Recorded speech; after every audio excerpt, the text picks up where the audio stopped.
Well, I'm looking at I'm looking at the screen again. What's going on, everybody? Welcome to the Five Reasons Canes Network 2024 baseball preview show debut. This debut is the first one, so pretty excited about that. We've been talking it up for quite a while now. So for you baseball heads, I know that the baseball fans, for especially for college baseball, are very interesting and select few. Well, not select few, but a select many. But we are. If you ask me, Canes baseball is, you've got the blue bloods of basketball and Kentucky and Duke and North Carolina and those. I really truly believe that baseball is the blue bloods of college baseball. I'm sorry, Canes baseball is one of the blue bloods. So we're really excited to bring you some college baseball talk here, especially Miami Hurricanes as they get set to face to start the 2024 season next weekend against NJIT. We are live on the first floor here of the Thesis Hotel at the new and beautiful Miami Hurricanes official team store. So you guys come over and check it out. It's right across the street from basically right across the street from the baseball stadium and from campus. So you guys come out and check it out. Harry has done an amazing job here with his staff, and they've got all the newest Canes gear that you can get. So we've got a big game this afternoon.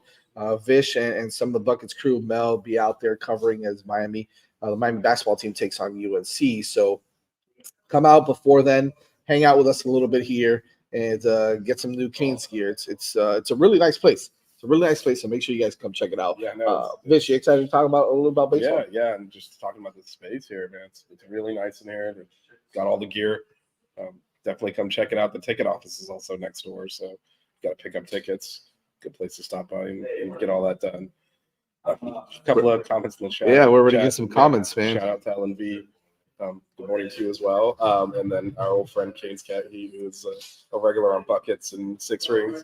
Yep. He was asking us on Wednesday when we were talking about, what happened with the men against UVA when we were talking baseball. Yeah. Here we go. There you go. We're talking baseball. We've got a lot to cover. We'll definitely cover some of the new recruits as well as the transfer kids and your returning players. Right. We've got some big time returning players that look to make a big impact this year on the team, both in the lineup and on the staff as well. So we'll get into that in just a second. I also wanted to give a shout out. I told him I would do it. My friend Patrick over at Pops Subs. I walked in. They're actually not too far from here either. They're on the corner of 87th Avenue and Sunset. Make sure you guys go check them out. They've got awesome subs, but they're big UM guys. Big UM fans. Patrick over at Pop Subs. Go check them out. They've got some really good sandwiches, and they've got a great brownie. You wouldn't think about it. You wouldn't think so. But when she pulled it out with Pam, her name's Pam, by the way. Shout out to Pam as well. When she pulled out the home Tupperware, and I'm like, oh, these are homemade. Let's go. You definitely want the address on that place. Yeah, you definitely want to do that. Definitely want to do that. But so Kings baseball is here. It's a labor of love, man. It's a labor of love. It really is. Look, Vish is over here pushing through, and I'm just really excited to talk Kings baseball. Last year kind of ended in disappointment after potentially having one of the stronger teams in college baseball. Pitch didn't hold up. It feels like it's been the running theme for this team for a little bit, right? The year before that, you had the bats kind of heat up and the pitching couldn't hold up. This year, we just didn't have enough guys that can really kind of step in and do the job. The hitting was okay, but we lose a lot of guys. Well, I mean, 2 years ago, it was the hitting randomly went silent. Right. But, it turns out that the last team in the tournament, Ole Miss, won the tournament. They got put in that region. So you didn't realize, they were a team that was number one in the country for a lot of the year. And then they turned around and barely got in. So they're really talented. And unfortunately, you ran into them and lost a close game. And those regionals, once you lose a game, it's kind of it. So that's been the last 2 years. Yeah. But I will say, very similar to the last 2 years. Not a lot of preseason expectations. Right. In the last couple of years, played their way into, the 9 overall seed and the 6 overall seed by the end of the year. So. Yeah, and I think they've got an opportunity to do that again this year. Yeah, They come into the season unranked, which is a bit of a surprise. Just look, if you look at the history of college baseball and baseball in particular, Canes baseball, they're always a competitive ball club. They're always a team that can go out and they can beat a North Carolina when they're ranked. They can beat a Wake Forest or a Clemson team, and they come out and they compete. They've got some of the best players in the country always. They always recruit in the top 10, top 20 in college baseball. So I think that not having them ranked, I understand why. They did lose a lot of players, right? They lost a lot of guys. Obviously, Yo-Yo, one of the biggest hits, CJ Kafis, and you name a couple of other guys, and Dom, my buddy Dom, Patelli. So you lose a lot of players, but you also got some guys. Yeah, and also Ligon went to Mississippi State. Oh, Ligon, that's right, another good transfer portal casualty who probably would have been could have potentially been her Friday night starter this year. So it's interesting, but look, it gives the opportunity for some of the guys that are here now to step up. We have developed some players, and we've got some young guys coming in that I think could really make a huge impact on this team. Not only in the lineup, but even some of the guys that redshirted last year on the pitching staff that I think that could come in and really do something on this staff, because that's going to be the biggest question mark. I know we'll get to that. Yeah, no, Canes Kennedy is chomping at the bit to get to it. Oh, look at him. Yeah, talking about Eric already. Yeah. We'll definitely get to that. I want to start off. Also, just real quick, shout out to our co-host, Evan. F1 show. Where's he at? Back. Is he here? Oh, there he is. Yeah, there he is. Yeah. That's going to be a fun show. Yeah. That's going to be a fun show with all the drama going on. Yep. Yep. So let's kind of get right to it. And by the way, if any of you want to donate to the cause, let us know. We'll give you guys a shout out for ask any questions that you need to here in the chat. Yep. So we do appreciate it. But let's kind of get things going. I think the biggest question mark is always going to be the pitching staff. So we'll get to that last because we really want to dive into that. So, but it looks like there's been a pretty big surprise this offseason so far in scrimmages, fall practice. The bats are moving, right? They're swinging the stick really well. I guess it's a double-edged sword, right? Because at first you think, well, hey, we're going to have a great lineup. And then we're like, oh, wait, hold on a second. We're hitting against our own pitching, and our pitching is struggling. I mean, they're tattooing these guys. So does that mean the pitching is not very good? Let's kind of focus on the positive. It's a chicken and egg thing. Right? Yeah, it's every sport, too. It's they do with football. They're like, offense really move the ball, the defense. Exactly. So, but let's focus on the positive. The positive is, it looks like we've got some guys that are coming in that could really swing the bat, right? Some young guys that got drafted. One of the first one that kind of pops out to me is Daniel Cuvette or Cuvée, however you want to pronounce his name. That one out. Yeah, but he's a corner guy. They put those pronunciations. Third base / I know I pulled it up here too, but third base / first base guy, right? He's a big bopper. It kind of reminds me they did a photo shoot recently, and I was like, is that Aaron Judge? Just by his face. I'm not saying by his hitting or how good he's going to be, but he's that kind of guy, right? He's a big power hitting, corner infielder, right? Probably going to start off at third base. If you ask me right now, I think Jason Torres is going to move over to first base, but they could interchange. I think those are going to be the corners. I think that if you see one get hot at one place over the other, they may kind of keep it. I mean, there's a lot of things that JD is going to have to do. And by the way, JD entering his first season as the head honcho here, been with the program for this is going to be his 22nd year now as a coach. Just as a coach, right? Obviously, he had his 4 or 5 years here on the staff, played some Major League Baseball, some minor league baseball, and came over and is now your head ball coach. You bring in a guy like Laz Gutierrez to be your pitching coach, who is a well-known coach down here in this community in South Florida. Obviously at Nova Southeastern, but did play his college baseball at Miami as well. Has won, if I'm not mistaken, I think part of a World Series team with the Boston Red Sox. And led, I know, right? I should know that. And then led Nova Southeastern to the number one ranking in Division II baseball as well. So it's a really good staff. I know you've got some other guys on the staff, Jonathan Anderson. You've got Darren Fenster.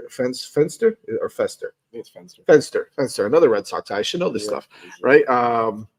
coming into the program that I think is going to be a really good thing for a young team that needs development. Those are the kind of guys that have developed a lot of guys in the minor league system and in college baseball. I think you're going to get an opportunity to see some of these guys grow and and really play some good baseball here for the Kings. I know I kind of went off on a tangent there with the coaches, but kind of going back to Daniel Cavett, what's your thoughts on what you want to see? I guess we can kind of talk about the corner right now. Jason Torres and Daniel Cavett look like they're going to be both in the lineup. Big guys, both 6'2", 6'3", power hitting guys at the corners. I think most importantly, they're going to have to drive in runs, and they're going to have to get some clutch base hitting, because that's been an issue as well for this hitting team, right? For the lineup. Right. We've seen them hit the long ball. We've seen them, do some real nice things with the bat. But when it comes down to it, they've had some issues in crunch time. They've had some issues with some clutch hitting in the past. Do you think these guys can kind of elevate their game? They're going to have to, right? Because we lost a lot of production, right? There's no – you mentioned, obviously, everyone knows Yo-Yo, but you look at Levinson, Patelli, Kafis, that was a lot of the RBIs, a lot of the guys doing the hitting. So I know he's talking about, him, and that's a great glove. We got to get production out of the infield hitting. And yeah, these two guys like Cuvette, or we'll just go with Cuvette for now until we figure out how to pronounce it. Looking at his high school tape, the ball jumps off his bat. When he makes contact, the ball goes. Right. And Canes are going to need that. They're going to need that kind of power, because they lost a lot of power off the team. Obviously, Blake Sear is still there and talked about he's banging on the best player on the team. But yeah, we haven't even talked about but after that, it's filling in a lot of blanks. And so. He mentions. I think Canes mentions another guy, Dorian, guy, Dorian, but Antonio Jimenez as well, who's a freshman coming in from Archbishop McCarthy. He's another big kid, 6'1", 205, that can play shortstop and can play third base. But here's the thing, right? So this is where versatility comes into play. Then you could DH one of the big guys, you could DH Torres or Cavett, and bring in Jimenez to play third base if he's going to be able to contribute driving in runs, because you need those corner guys, you need those big guys to drive in runs, right? You don't only need them to get base hits, you need them to hit those doubles, the gappers, the home runs. You need them to do that kind of stuff.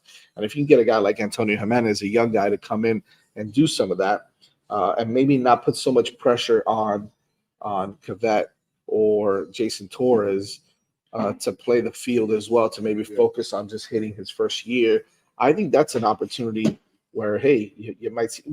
And I think the reason why he's talking about that is because of Hollywood, right? Because Blake's here potentially playing some shortstop and moving Dorian, as he mentioned as well. Another guy who I think can have a big year. What JD's take is on, righty lefty matchups, because Gino was huge on that. Big on that. He was. And not all coaches are. And Dorian's obviously a lefty. So that's a different. And that's the thing that JD never had to worry about before, right? He was just a pitching guy. So I think that's going to be interesting to see. Gino was big on matching up. And, look, if you ask me, I think that you just got to play your best guys. Yeah, no, right? I don't really care about the lefty righty matchup thing. I think if you've got a lefty that can hit a lefty, you play him, right? You play him. If you got a righty that that can drive and runs, and another guy that can get on base, and maybe you want to play, hit them. I think there's a level of play where you might have that as like a tiebreaker, but if someone's better, you want the better. Absolutely. Like, I don't think, because what I would do is put yourself in the pitcher's position. Right. If I'm righty, I'd rather be facing a less quality lefty than a stud righty. Absolutely. So Absolutely. I think that you go with the best lineup that you can. We haven't, like we mentioned earlier, we just mentioned Blake Sear, but he's obviously the best player on this team, especially in the lineup, right? Coming off of a huge year for the Canes as a freshman with 17 home runs, over 60 RBIs. He's the guy that's going to come in and be expected to lead this team. It's a different. And now it's a different role he has, right? Because last year you had Yo-Yo, and you had Kafis, and you had some guys here with some leadership. Well, not only do we have Yo-Yo, I mean, they would pitch around Yo-Yo sometimes. He'd get a lot better pitches to hit. This is true. He's going to have to mature a little bit at the plate. I think He's that gotta go he pitcher. did strike out quite a bit, so I think he's going to have to Well, the whole team did. kind That of was one of the focus things I on want to talk that. about. Right. You know, it's not just driving in runs and power and gaps. We had so many unproductive outs last year. A lot of strikeouts. We're a high strikeout team. Didn't bunt a lot. It's more of a relic of the Jim Morris era. But when we did not do a good job of it. Right. So just a lot of, that's why we tended to get guys on base, and unless we hit a homer, not get them home because we're good at manufacturing those runs. And someone like Jimenez, if he can, he's not going to be the hitter that Cuvette or Torres is, but if he can, he can stay on the field if he can not be, an automatic out, not be and be productive. Like, hey, if there's a guy on, first, I can move him up to second versus, striking out. Yeah. A lot of strikeouts. I'm okay with manufacturing runs and playing, well, I mean, some of the stuff, station sometimes. Yeah, but, yeah. Some of the stuff, like the number of times we that. loaded the bases and didn't score, right, because we'd strike out, is just like, no, you got to put the ball in play there.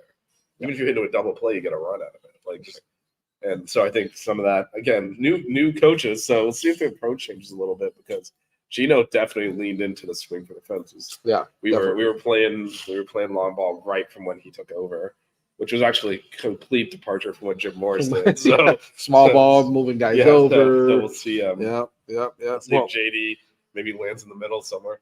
Well, I think you've got yourself an opportunity to create a lineup that is going to hit for a little more power. You just look at the lineup, up and down.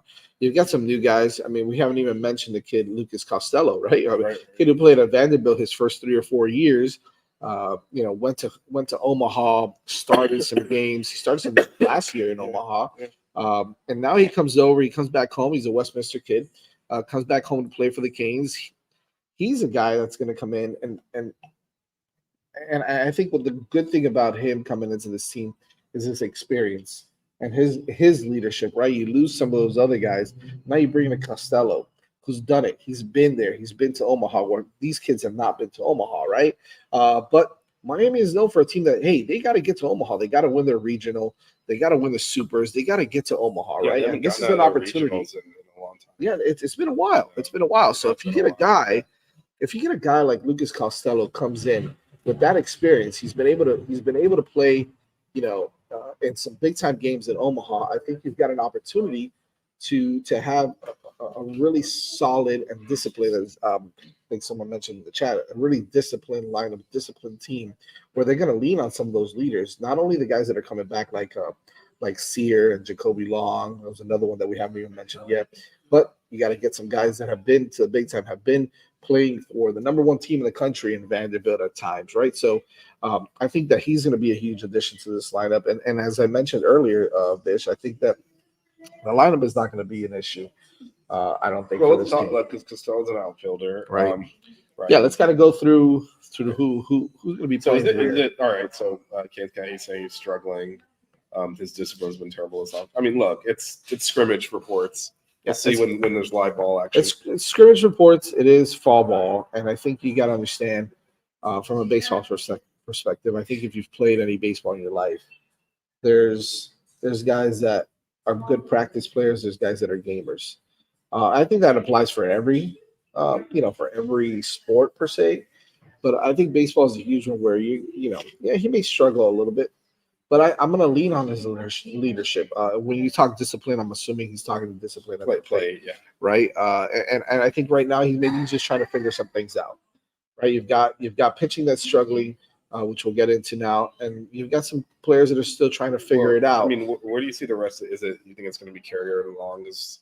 Yeah, so this is a good question, because Carrier, from what I understand, has actually had a pretty decent fall, right? Or a pretty decent spring his practice winter. Yeah, so his issue is going to be that. But I think that the outfield is interesting because you've got also another kid that we haven't mentioned is a newcomer, Jake Kulikowski, who another big bat, another kid that I think has stood out a little bit.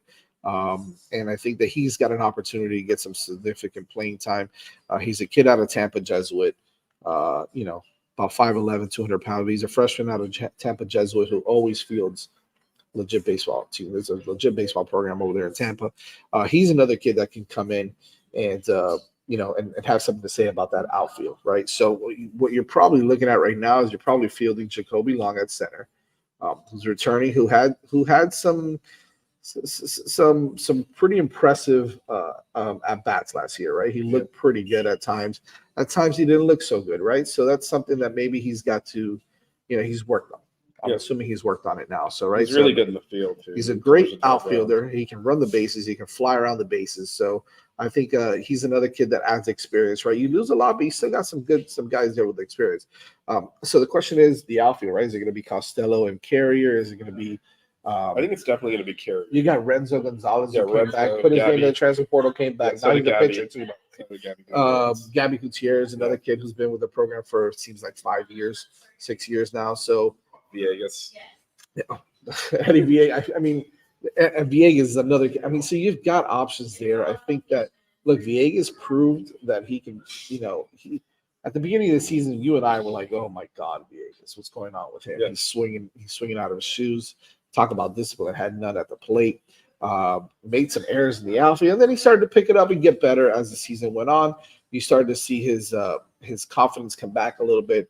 He played really well down the stretch in the postseason. He did all right. So he's another kid that can come in with experience. So I think the outfield is. He's saying it's probably Long center field, Lorenzo right field. I think that's probably right to start with, and then there's going to be a battle for that other spot. Well, here's the thing, right? So you've got that, but you also have the opportunity to DH Lorenzo Carrier. We noticed we saw he wasn't the greatest. Yeah, he's not. Right. So you've got an opportunity to his battle be in the lineup. To DH him. Yeah, that's true. So you can probably see a guy like Villegas out there with Kulikowski or Costello, right? I think what you want to do to begin, especially not the first week, but in 2 weeks from now or 3 weeks from now, you've got Florida coming down. You want to make sure that you've got the most experience in that lineup that can handle the bright lights, right? I get it that college baseball is a little bit different. You always get a lot of young guys that play. Right? You get a lot of freshmen that play that are not afraid of the bright lights. But Florida is not just anybody, right? They've got the number 2 team in the country this year coming in, if I'm not mistaken, or number 3. Yeah, they're top for sure. And they've got one of the best pitching staffs in the country. So you're going to have an opportunity to kind of put your name on the map, right? As a program, really early on. You got to be able to go out there and execute against a team like that. And if you've got some more experienced players in the lineup, you got an opportunity to you got a better opportunity to win that series. So and beyond that too, I think when you put young players in there, it's important you put them in positive positions where there's an opportunity to succeed, to build that confidence and throwing them out there against Florida. Some of them are going to have to play. If they boot a ball, then what's going to happen, right? Yeah. Can they kind of turn it around? So right now, all right. So let's do this without influence from Kane's Cat's Heat over here, because he's influencing the crap out of this show, which we appreciate, by the way. We're just messing around with you. Friend of all of our shows. Definitely. The heavy bucket season. Who's your starting 3 in the outfield right now? Definitely. I still think give me a DH. Okay, I still think it's Long and Carrier. Okay. I think it's going to be Villegas because I think JD's going to go with his guy. And then DH, I think it might be Cuvette to start. Okay. I like it. I'm going to go a little different. I'm going to go Costello, Long, and I'm going to go Costello, Long, and Villegas from a defensive perspective. I mean, that's much better defensively, yeah. Defense. I know everybody's gonna say, "Well, Costello made that error in Omaha on that line drive that was hit over his head." I think they were playing Clemson, if I'm not mistaken.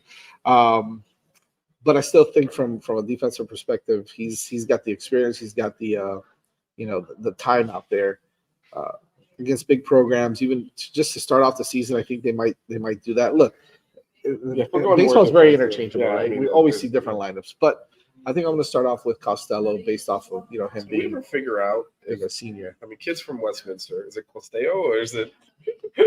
We I figured that think we had I think it's an Italian Italian, name. all right, Yeah, so Costello. I'm gonna go with Costello. I'm gonna Alright, go we'll with go Costello.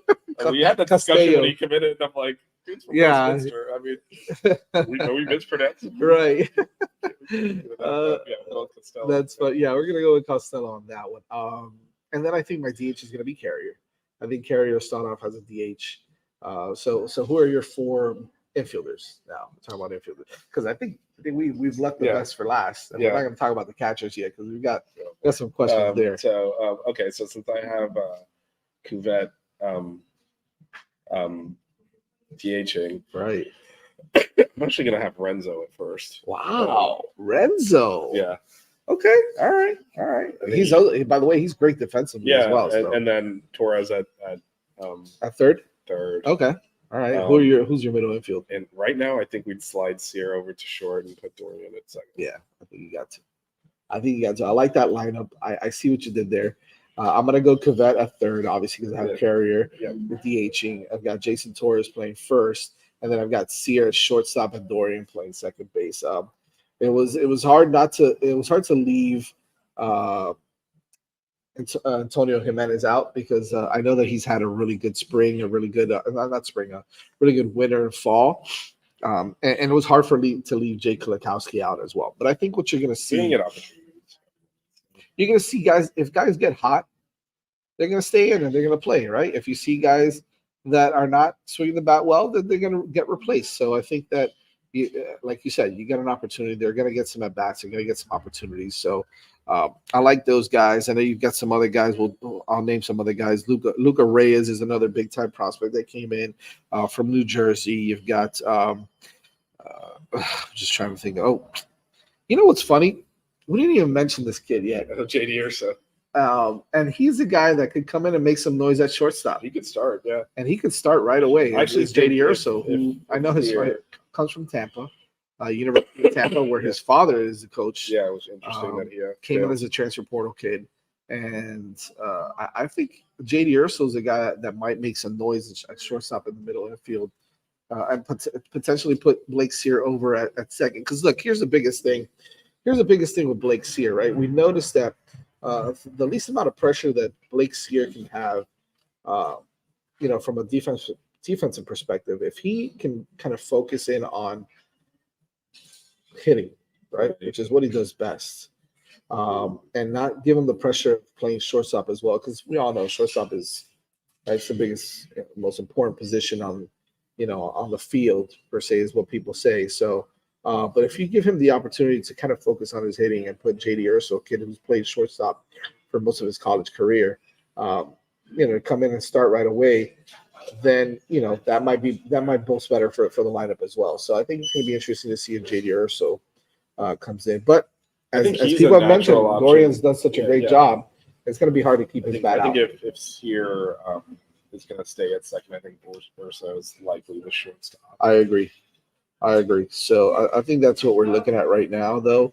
I'm going to start with that lineup, and I think, Ursul just got here, too. So it's going to be fluid. Like, there's going to be a lot. There's very few. Look, Sear's going to be somewhere in the lineup. Absolutely. Carrier's going to be somewhere in the lineup. Right. Torres should be, but I don't think he's necessarily locked it down if he struggles. Yeah, I agree. But I think you're right. I think Sear and Carrier will be allowed to play through, if they start off slow or something. The rest of the guys, they're good quality. We have good depth. We have a lot of unproven depth, but we have good depth. Absolutely. That's how I think why both of us are a little bit more optimistic than maybe which we'll talk about maybe towards the end of the show with the preseason predictions. Yep. There are a lot of really good options here. Eric Fernandez is another young kid that came in, and the big kid. I mean, there's a lot of opportunities there for, I know we mentioned Gabby Gutierrez as well. So I mean, he's been here with the for a while. Him and Renzo coming back. That was after huge. Going in, it's huge for depth, for experience. They're guys that have played in big games and made big hits for us. So if you need to add some experience, and you think that these guys can kind of underperform, Gabby Gutierrez, Renzo, those are the guys that can really do some damage. And then, of course, I think the biggest question mark for me right now is a catching position. If you had to choose a guy. And we were all excited about having Carlito last year because he came out firing, right? I mean, he was hitting over 300. he had, he got off to a hot start, hitting home runs. And then in typical Carlito fashion, kind of faded off into the sunset a little bit towards the end of the season. He went on a strikeout tear there for a little bit. But look, he's our most experienced guy behind the dish. He's as good as anybody else in the country, I think, behind the dish. So you've got that experience, and I think that's going to be really important. I think the big thing is that JD um, cherishes having a really good backstop because as a pitcher, you want to be confident that you're going to throw stuff in the dirt or you're going to throw certain pitches. He's going to be able to frame them correctly. He's going to be able to to call a good game behind the dish. And I think that's what Carlos brings to the table. However, you got Jack Scanlon, who look, he's a transfer from Oregon a couple years ago. Right. Didn't really do He's more much of a last year. defensive. More of a defensive guy for catcher. sure, but he's a big kid with power. If he can get a hold of one, the problem is he's not a great hitter. Has he been able to work even on at that? Oregon, he wasn't a You know? hitter. So. He has right. So has he been able to work with that? Has he been able to develop that? I know Fenster is going to be a big proponent in the development of the guys hitting. Right. Has he been able to work with Scanlon? Because from a look perspective, Scanlon's got it all right. 6'4", 6'5", 220, big arm, lefty bat, a catcher that's a lefty bat. That's huge, right? A lot of prospects, a lot of scouts love that. So is he a guy that can come in and develop his bat a little bit? I'm not asking him to hit 400, but can he hit 280, 290? Hit 15 home runs, something along those lines, right? That's what you're going to need out of a guy like that. That's kind of what we But got. that's the same thing you're going to need from Perez, right? Perez, kind of what we got. Right. So if you can do that, and then you've got AJ Goitia, who's coming in, and he's going to compete, right? He's another good prospect coming in, another catcher. He's a young kid that's going to come in and compete. So I'm having a hard time figuring out who I'm going to have as my starting catcher. I think that if I had to go with a guy right now, it'd have to be the better. It had to be Carlito. It's going to be right. I think he's going to have to. I just hope that we're willing to develop backup options so that if he slumps, we pull him out because. Well, it wasn't just him. The back half of the lineup at the end of the year kind of collapsed a little bit, and we ended up, having to wait. You basically we got to get through these 2 or 3 guys so that we can turn the lineup over, get to Kafis, and kind of get our bats that can actually produce. So I think we need more consistency. This goes back into productive bats, like you said. He was on a quite the strikeout tear through the he was. we were the Dude Series, the ACC tournament, and the regionals. He just didn't have it. And so, but we hadn't really played anyone else, so it's like all of a sudden you're going to put like J.D. Jones in or whatever. It was just like, no, it's going to be him. Didn't J.D. Jones end up at Rutgers? I thought. Rutgers, yeah, he did end up at Rutgers. Yeah. But so hopefully Scanlon is getting more action. Like we didn't do a great job of like getting him work in the midweek last year. No. Same thing with Goitia. Whoever's the backup, I would like them to like maybe catch Sundays. Just build them up a little bit so that we have options because we can't. I mean, Perez was like a 100 something hitter 2 years ago. Yeah. He started off hot and then it progressed right back to kind of to where he was 2 years ago. So he's got the experience. Like I say, he's really good defensively. He's got power. Right. So he's bringing a lot of stuff to the table, and that's why I think he should.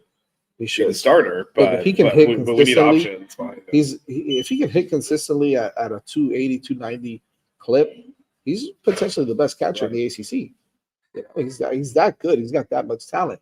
So I think if he can do that, and hit your 10 to 15 home runs, he's going to be at the bottom of the lineup potentially. That's great to have at the bottom of the lineup. Right. So, but it's also another. I think he'll definitely be the starter to start the year. But it's also another question of what JD's approach is. I think he fit well with Gino's approach of swing for the fences. We're going to win with home runs. Right. This is true. This is true. Which if JD's looking for a more controlled approach, that feast or famine stuff, it's not going to be great to stay in the lineup. Well, I think that's going to be the biggest question mark, right? You've got a new coach coming in who's obviously going to change some things around. Can the players adjust? And I think that the good thing is that the guys that did return to the lineup are are going to be some of your best hitters, no doubt Right. about it. There's question marks on the guys that are returning, like Sear and Torres is going to be a good hitter. Jacoby Long, I think, is going to be all right. And then you kind of fill the gaps everywhere else. Dorian Gonzalez coming back from a down year, but he started picking up again Yeah, towards no, the end of the he was year, big, right? And he's had a good offseason. So I think that you got some confidence in some of those guys. And now JD's going to be able to, with Fenster and Jonathan Anderson and those guys, be able to bring a lot of these new guys and kind of. I think it might be very different from the last mold couple them. of years in that, it's probably going to be a little rough at the beginning as he's trying Yeah. to work out. A lot of new faces trying to work things out, but, there's a lot of potential in this I agree. team that by, you start getting into March, April, May, that you have to kind of figure it out, who's able to do what. But this team potentially can be deeper and better than last year's. Right. Last year's got a few very high-profile guys that had to do all the heavy lifting. There's more options this year. Now, the big question is, are we going to have to score a lot of runs So every game? So, kind of switching it over to the pitching staff. I think that this is going to be the biggest question mark for Canes fans and for everyone out there in college baseball. I think this is why Miami's not ranked in the top 25 to start the season is, the question marks on the mound, right? You've got, look, I think the reason why we're also excited about Rafe is because he had initially that one outing against Texas. I mean, right? That one outing against Texas, we were there. We saw it. It was a thing of beauty.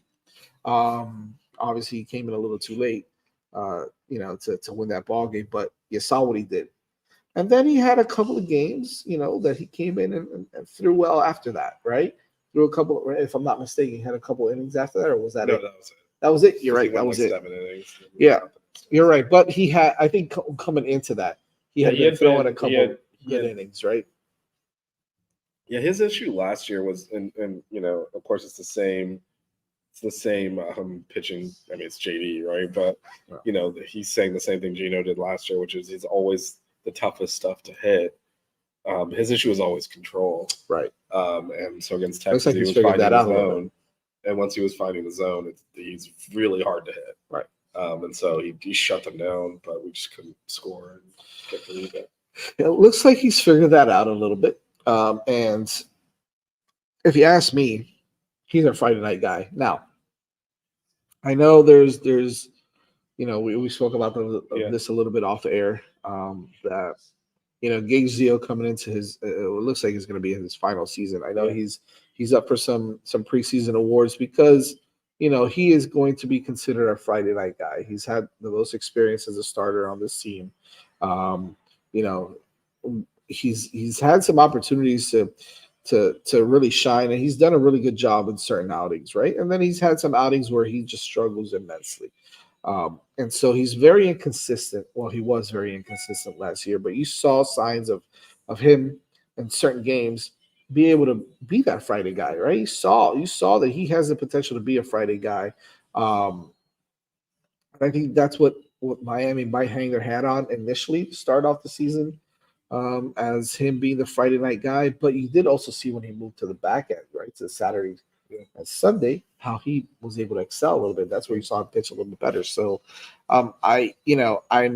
we've been weird with kind of how we set up the weekend rotation last few years, and again, JD's still here. Yeah, but I think Laz Gutierrez is obviously the pitching coach now. I think hopefully JD's going to take his hands out of the cookie jar.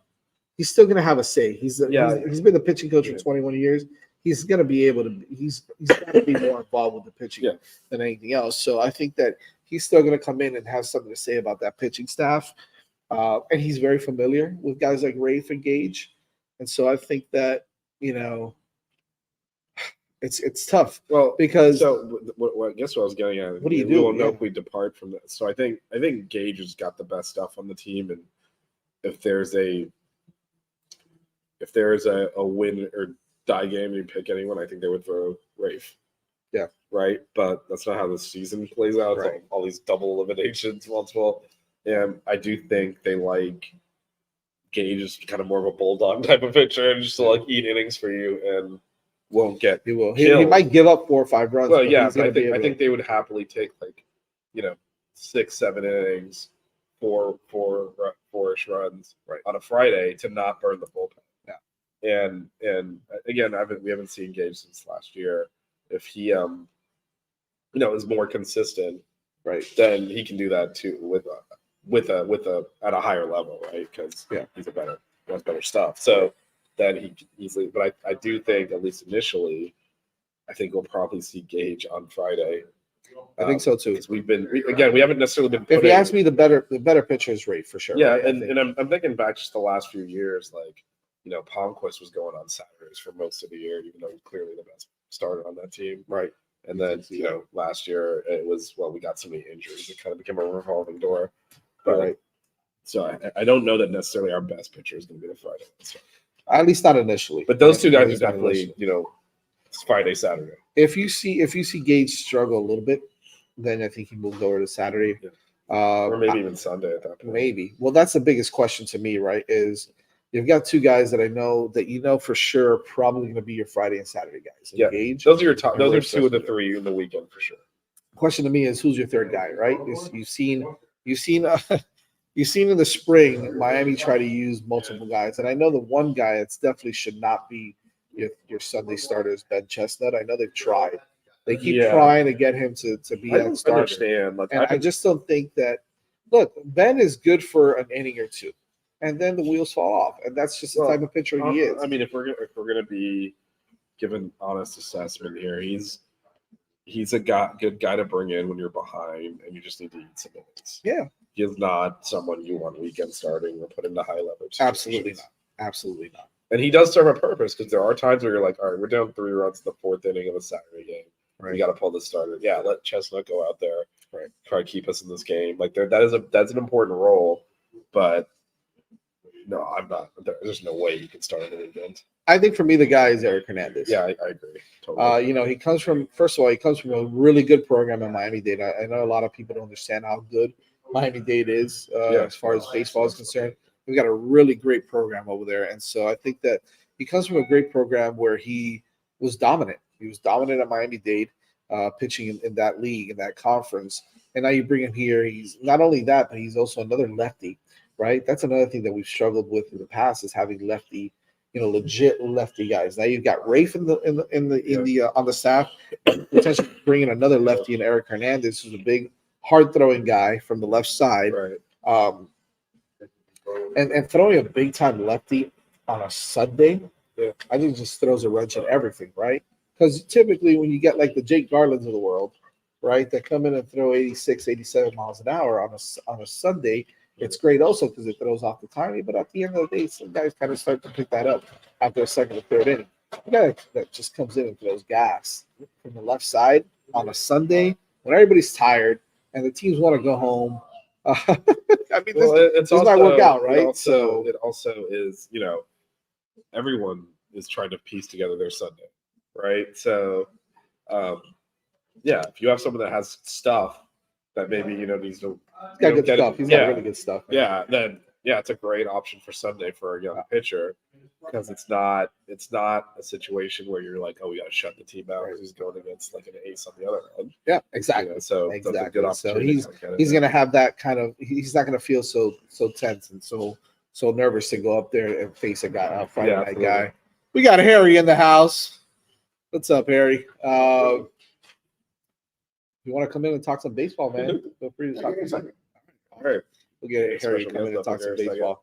So that's what I like about bringing in a guy like Hernandez as your Sunday starter. Another guy is Miles Cabo, who's another, I believe, if I'm not mistaken, he's another lefty. Yeah. I was really excited to see him last year, but he got hurt, so he's out the year. Him and Ashton Crowther is another kid that I'm really excited about. But I'm going to go with Hernandez right now. I think Caba still has some stuff to kind of work out to get back into shape. But yeah, some of you guys mentioned some good guys. You mentioned Drew Dwyer, Nick Robert, who's another incoming guy, a big kid, big 6'5", 6'6", big kid, right? So he's another intimidating guy on the mound that can come in and get some innings for you, eat up some innings. And look, that like you mentioned, Vish, That Sunday game, you're not going to face their stud, right? You're not going to face the other team's ace. You got an opportunity to kind of be loose, stay loose, and go out there and just fire the baseball. You know, Yeah, no, absolutely.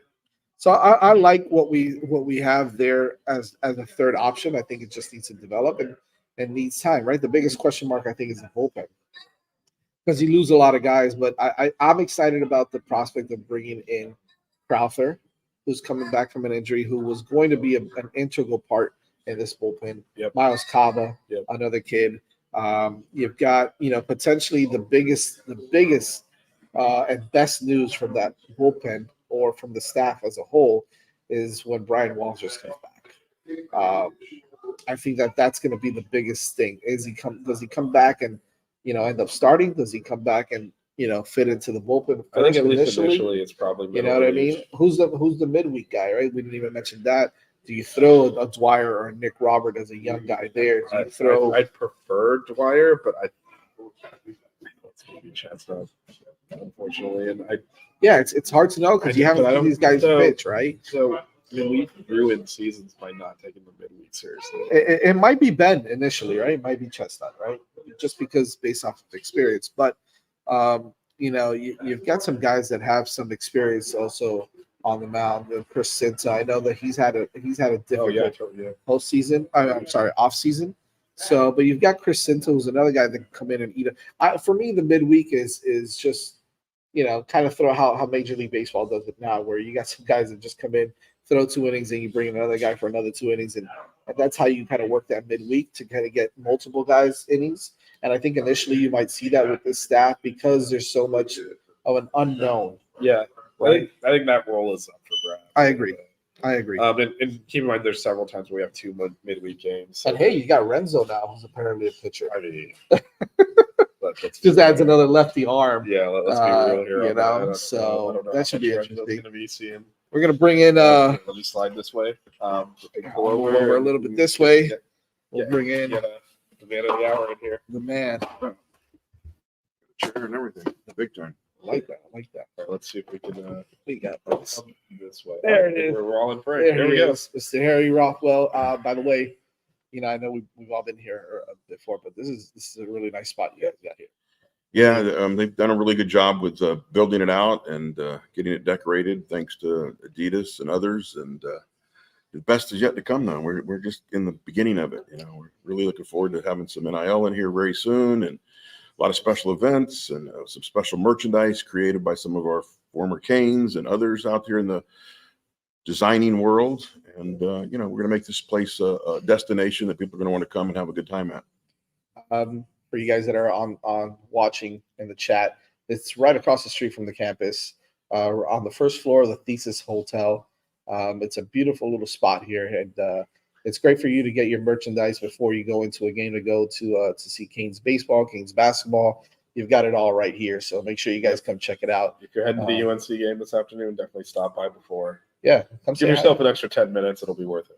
Definitely, you'll need at least 10 minutes. Yeah, but we're also going to be doing the concessions at baseball, so that's right. I'll be heading over there in a little bit. So we're excited about baseball, which you guys are talking about. And last night I was very fortunate to attend the alumni reception last night. It was the largest ever they've ever had, over 100 players there, and it was they were honoring the 50th anniversary of the '74 team, which was the first team to ever go to the College World Series. Okay. And it's amazing because again, I've been following baseball for a really long time, but not that long. But 2 of the guys in that team their numbers been retired out on the wall. So it's you kind of forget the history because it's so far back. But right.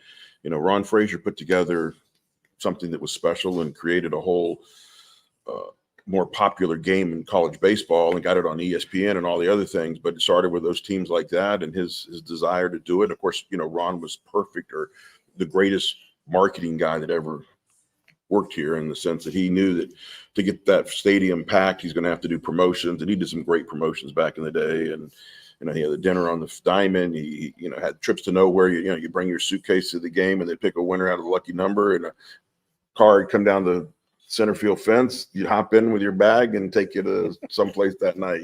So there was some pretty cool things back in the day. Yeah, if people aren't familiar with the history of this program, it is, as Jazz said at the beginning of the show, it's the rare sport where Miami's a blue blood. So because Ron Frazier basically popularized college baseball, so when you see that statue out in front of the light, you should definitely look into. Well, his history. He not got only on was TV. he great for Miami, but he was great for college baseball in general. Absolutely. The USA team, he did foreign teams and stuff. So he really had an impact. And of course, if you knew him, he was one of those coaches that, you don't have a lot of. I think we have one here right now with Jim Larinaga, but he understood that the fan was important to the game, and that's why the game was being played. And he treated all the fans like they mattered, and he cared about what they did, and he wanted to make sure that his team did the same and that they were being entertained, because at the end of the day, sports is entertainment, and we all as fans get locked in, I got to win or else, or all this. And sometimes it takes away the enjoyment of actually being with your friends, family, and watching a game. And whether your team wins or loses, it's sometimes just nice to be out in the ballpark. And I'll be honest with you, there's no place in Miami that I'd rather spend an afternoon with than the ballpark. And I've had some of the greatest memories with my kids and other people at that ballpark. And it really is Well, I think a gem you see in it the area. every game, right? With how they, all the chants that we do, and how they involve the crowd a lot, and how they kind of put together their own little things out there. You don't see that up much in any other sport, and I think it's exciting to see that. You got the best milkshakes in the world as well, so that's that's a plus. Although I'm gonna have to lay off of those things for a little bit. I do one a year. At least, right? Yeah. No. I try to do this one a year, because I really, there are people that go every week, and that's what they get. Yeah. And the thing about baseball is, a lot of those people that go to those games, they're going 2 or 3 games a week, if not all of them. So you don't find that in a lot of places. And so, like I said, I've been going for a long time, and the same people are there. Now we've lost a few, and that goes, but it's watching that next group of kids come up and become fans of baseball and run around the park and have a good time. I mean, back years ago when my kids were growing up, they had out in the right field area, they did wall ball, and the kids were down there playing, and you let your kids run around and never worry about it. It wasn't like they had to sit in your seat and everything else. So it really is great. PCI does a great job with the food and services, and we're looking forward to an interesting season. JD talked last night to all his players, and he said that, look, we're going to be a team that you're going to nose out on the field. They're going to give 110%, and he says, as long as I'm the coach, we're going to give everything we can to give the fans and the team the opportunity to win games and have a great time. That's what it's all about, and I think that he's going to have to do that. I mean, coming in, been here for about 20. This is going on his 22nd year now as a coach. I think that he's going to do some things different, and I think that it's going to take some time for some of the fans and maybe some of the others to kind of get used to. And I think that being that he's been here for that long, he understands. He understands the fans. He understands, what it's going to take to get back to Omaha, and I think that. It may take some time, but I think this team has an opportunity to sneak up on a lot of people. And I think you kind of said that last night, and I think other people have to understand that, last 2 years we finished the season 6-10. Yeah. We lost a lot of talent. Yeah, we did. A lot of talent. So we've got unknown talent right now. Right. So, if they play at the level that we brought them in on, season could be really good. Or if they come in and play so-so or something like that, there's going to be a few bumps in the road that I don't think will be a top 10 team at the end of the season. Yeah, but I think the foundation is going to be set. That's something we were talking about before you joined us, that there's a lot of really good, talented options here that are proven. So the beginning of the season might be a little rough as it kind of worked out bad, but there's a lot of upside on this team. Well, yeah, and you look at the staff he put together. I mean, we really talk about a really dynamic staff, and one that, I've been around some of the practice and just hearing them and stuff like that. And Rob Cooper and I go back to when he was a player here, and to have him come back when he texted me that one day and said, I'm coming back, he's really the great hire, because he's going to help JD go from an assistant coach to a head coach, and he's going to take care of some of that day-to-day stuff that he's not familiar with, that Rob's done, at the head coaching position, and take some of that pressure away from him. And I think that's really a great thing if you're going to hire an assistant coach that doesn't have the coaching experience, to give him that kind of support in-house to make it a little bit easier and quicker to get to that point where you want to be. Yeah, and I think the biggest thing is hiring a guy like Laz as well. He's great to take care of his pitchers. Obviously, he's obviously a former Cane, but I think they're going to work well together, and it gives him an opportunity to really trust, in who he has there at that position, because I'm sure he's going to want to have his hand in the pitching staff, and he will. But he's got so many other things to focus on, that I think having a guy like Laz take over that pitching staff, I think is going to be integral. You got a lot of young guys. You got a lot of young guys coming in. You got a lot of unknowns, as you mentioned again. Some big time arms coming back in Kaba and Crowther. And I kind of wanted to get into that. Before we get into that, someone asked if this is the old store. No, this is a brand new store located across the street from The official. It's the official it store. is the official Athletic department, brick team and mortar store. Brick and mortar. So it's right across the street. For the old timers, it's where the Holiday Inn used to be. Right, that's how I remember it, the Holiday Inn. It's now a Thesis Hotel, It's a little bit nicer over here it now is. than when It it was is the a little bit Holiday Inn, nicer. slightly. I got a great hotels, a couple nice restaurants, and then upstairs is a bunch of apartments, which is mainly filled in by the students. So it's a fixture right now on campus, and a lot of the parents stay here. We have baseball recruits stay here, basketball recruits stay here. So it's a nice location, convenient for the university. And the ticket office is next door. And the ticket office is next door too. Although nowadays really you don't deal with the ticket office in person; it's all online, right? Right. But so I got a question. For that, Harry. Maybe if you want to get on this, Kane, should we expect anything at all in terms of performance from our freshman position players? Or are they going to be redshirted this season? We talked a little bit about that earlier, but what do you think? How do you feel about it? As you said, we're replacing a lot of guys, especially in the lineup as well, with the exit of Yo-Yo and CJ and and all these guys that have kind of left the program now. How do you see this incoming freshman class? And I think the transfer portal guys as well, like Urso and Costello and those guys. How do you see them kind of transitioning and being an integral part of this? Well, they've done a lot of scrimmages and stuff, so I'm sure that they're taking all that into consideration, and then look, what they're doing and what they did in fall ball and everything else, and they're going to put together, the team they play tonight, in the alumni game, and then the scrimmages leading up to next week's opening game. And even going into the opening series, I think you probably see in that 4-game series, you might see 2 or 3 different lineups coming out to just see where guys are and see who wants to step up when the lights are turned on. So I don't know that based on the young players coming in that there's anything really set in stone right now. There's a couple positions that are, of course, but the other ones aren't. And then I think the rotation is pretty well figured out for the at least opening weekend. So it's interesting. Their number 3 guy is their Sunday guy. I'm not really sure, but I know one thing is that having a double header kind of makes things a little more interesting. But you're playing against a lesser opponent, so I think it's one of those where you're going to try to get a lot of guys some pitching that weekend. You're going to get a lot of guys at bat, and you're going to probably change some things around. I'm anxious to see what JD does, like with pinch hitters and things like that. That sometimes we didn't think we did enough of, or you had the same lineup over and over again, even if guys were slumping, there wasn't a lot of change. So it'd be nice if we had some guys that could come off the bench and be able to fill in when a guy's not having a good week or something like that. I think it's definitely going to be interesting to see what they do, especially at the beginning. And you've got the second week they play the Gators. Excuse me. So it's the third week. Yeah, we got Long Island. Yeah. I mean, you have 17 games in a row at home. I mean, that's pretty amazing too in its own right. That reminds me of the old days when Frazier was here. You'd play 60 out of 80 games in home, and the other 12 or so were in the state, so you might have gone out of state once, back when he was here, but 80 game seasons were ridiculous back in those days. Yeah, first road game was it's like at 7. You said 17 straight, right? Yeah, at Notre Dame, March 22nd is the first road game. Wow. The Gators be the first road, or no, they're here, right? Yeah. So there are 17 home games. So just randomly our. But then I think we have the month of April, something like that, where we're hardly home at all. Yeah, so that's because just randomly the first 2.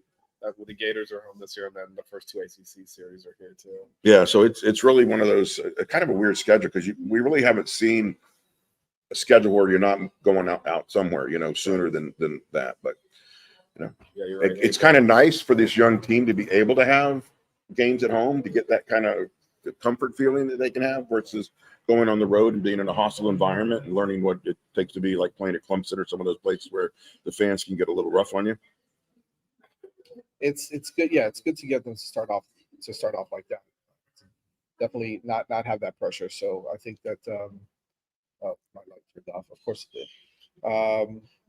To be able to kind of get it going there. So guys, check this out. Check the official team store out here. For sure. Across the street from campus. It's the Miami Hurricanes official team store at the Thesis Hotel on the first floor.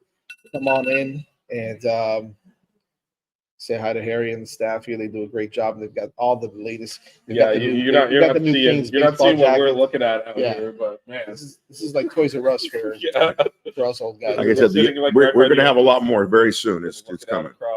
You got the new shoes, the new Adidas shoes, the new Canes jackets, Canes baseball jackets with the old school look. So yeah, a lot of stuff here. Harry, thanks for letting us do this here, man. Hey, you guys are welcome here anytime. We like having you guys here. You guys do a great job, and again, it's nice to talk anything about the Canes. And like I said last night, he had 100 players there, and it was great seeing a lot of these guys from the 70s all the way up to last year, and John Jay and Alex Score's coming in today, and it's really a real tight knit family. And then I was thinking about it, with what happened with the induction of the Hall of Fame, right? And you see Edwin drive up to Devin's house in his car, and he's got all these Hall of Famers signing on it. And I go, there's really nothing like the family at UM. And I was talking to Ryan Grimmett last night about that too. And he goes, it's just unique and different. It's a family that would, even I didn't play with you, but because you played baseball at the U, your family, and they treat one another with respect and honor. And I think a lot of these players coming back this week and even next week are coming back because JD's now the head coach and they want to honor his thing. Because, I told JD, I said, I have a ticket stub signed by you when you beat Florida State, the World Series, and it was in my other office, and now it's in this office here. And I was telling his wife about that last night, but it's just how long I've known him, and she was saying something, Harry, I've known you for so long.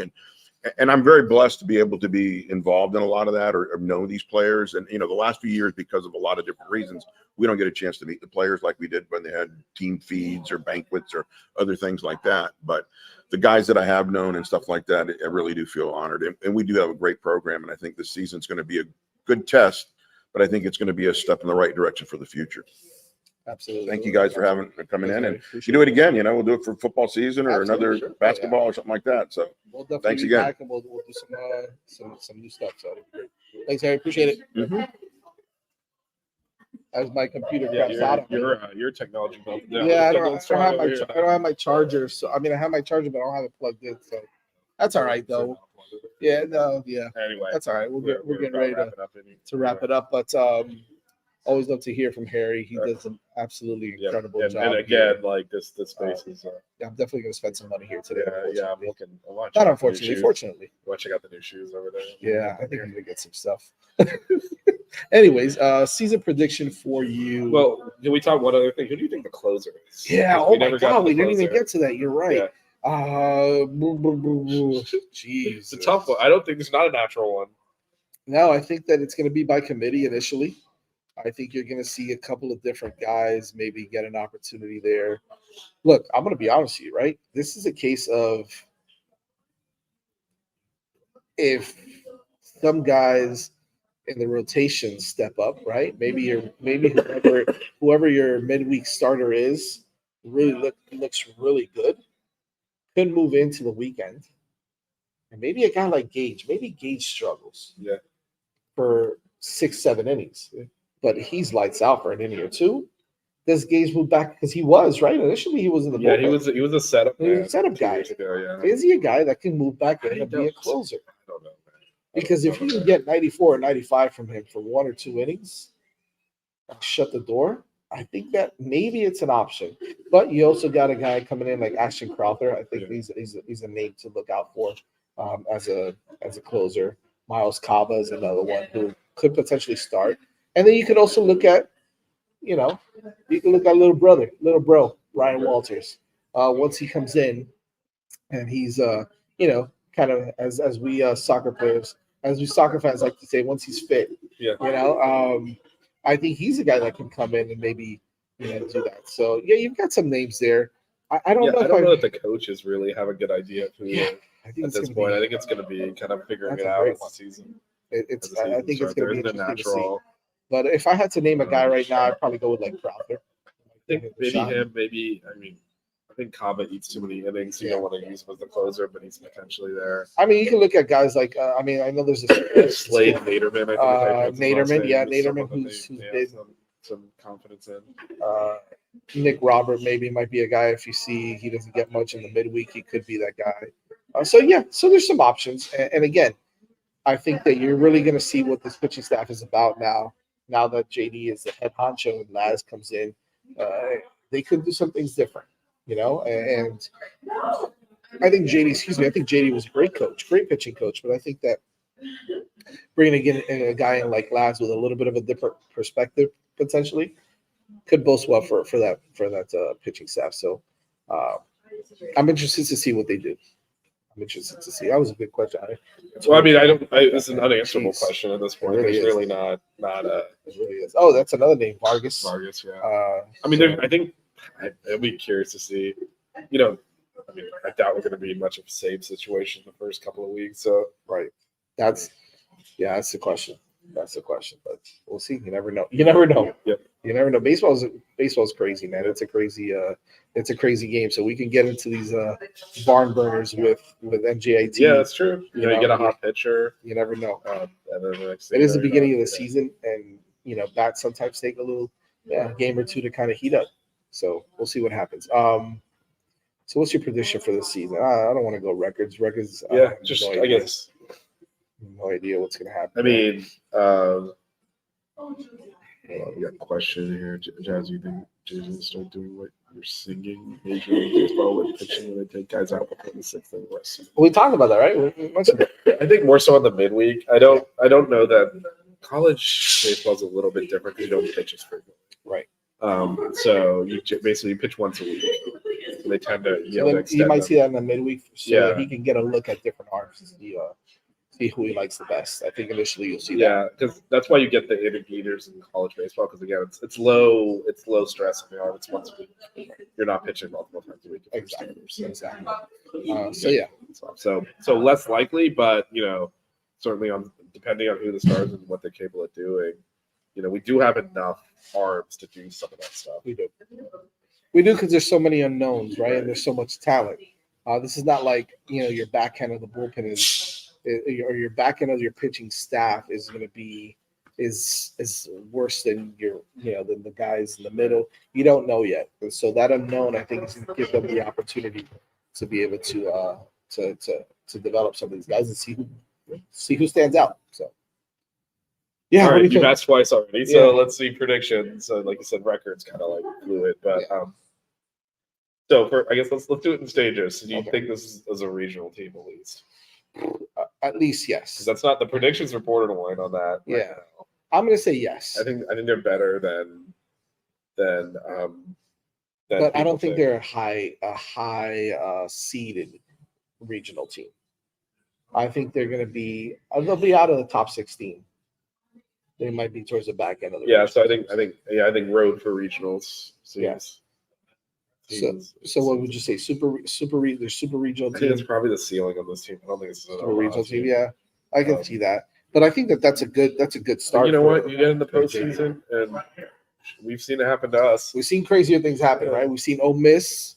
I know they were the number one team in the country that year, but they fell out of the top 25, got into the regional, and won the World Series.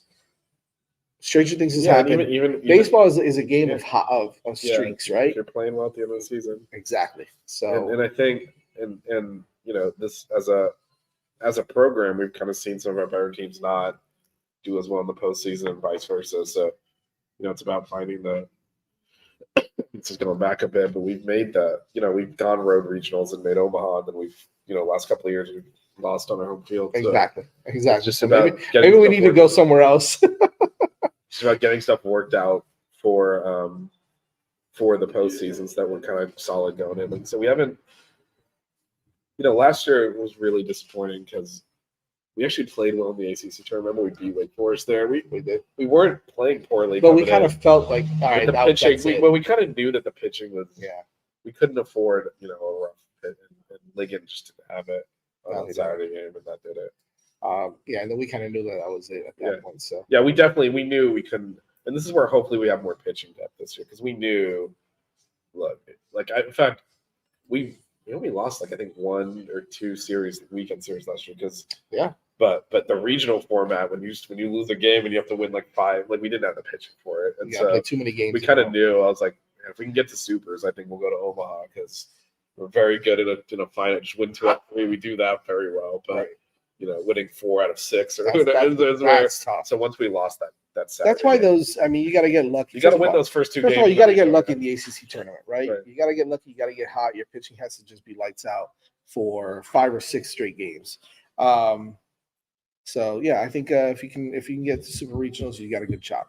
You got a good shot. You just got to get hot, man. You just got to get hot. No, but I do think we have more pitching this year to kind of play through some of that. Just in I terms agree. of arms, you can.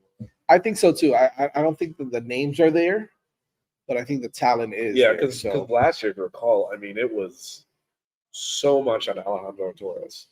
yes, it was. He was starting on Sunday after coming out of the pen on Friday and Saturday. It's like, dude.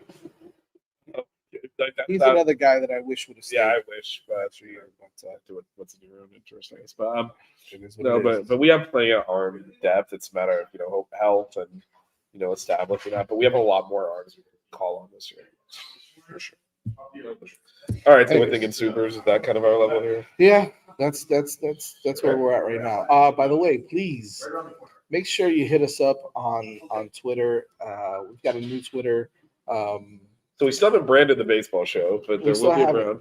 We still have it, but check out our new Twitter handle. Yeah, it's 5 reasons. It's 5 Reasons Canes. Scrolling across the bottom. At 5 Reasons Canes. Make sure you subscribe to the YouTube channel as well and like this show. Please share it with all your friends and family. I love baseball. We definitely want to talk more baseball. But not only that, we're trying to come up with a really cool name. We've got some ideas, but if you guys got some that you're interested in, tweet us at 5 Reasons Canes. Tweet us some names that you're interested in. Maybe we'll put a poll up with a couple of different names. Yeah, we can do that. We'll do that. I'll do that on the 6 Rings Canes podcast on Twitter as well, so you guys can see it there also. Yep. As we build up this the 5 Reasons Canes Twitter. So make sure you guys check us out there, and we'll have that. I saw Anthony with another question. Well, he wants to know your thoughts on Jimenez. Yeah, we mentioned it earlier on in the show. Make sure you check it out. But I think he's got an opportunity to contribute on this team. So make sure you guys check that out. Yeah, no, I don't think he's just a shortstop though. No, he could potentially play third base as well. He's a big kid, 6'1", 205. So yeah, and Kane's cat, he has come in with Frazier Boys is the name of the Frazier Boys, which is okay. Frazier's with an S, by the way. Yeah, but that's okay. Yeah. We get it. Maybe that'll be on the poll. That'll be on the poll. Podcast. Is this going to be on podcast form? I think eventually it will. It's both. So everything we do on our network goes out. If you're subscribed to the 5 Reasons Canes podcast, you get 6 Ring, you get buckets, and you're going to get this. Right. We still have a name for this yet, but this show you watch live right here will go out on the podcast feed and find out. Sweet. All right, all the stuff goes out there. All So of our we've got content. everything. We've got everything set Yeah, up. so you get your audio version on that too. So definitely subscribe to the podcast. It's 5 Reasons Canes, and you'll get all of our football, baseball, basketball content. Sweet. Yeah, we got buckets later today.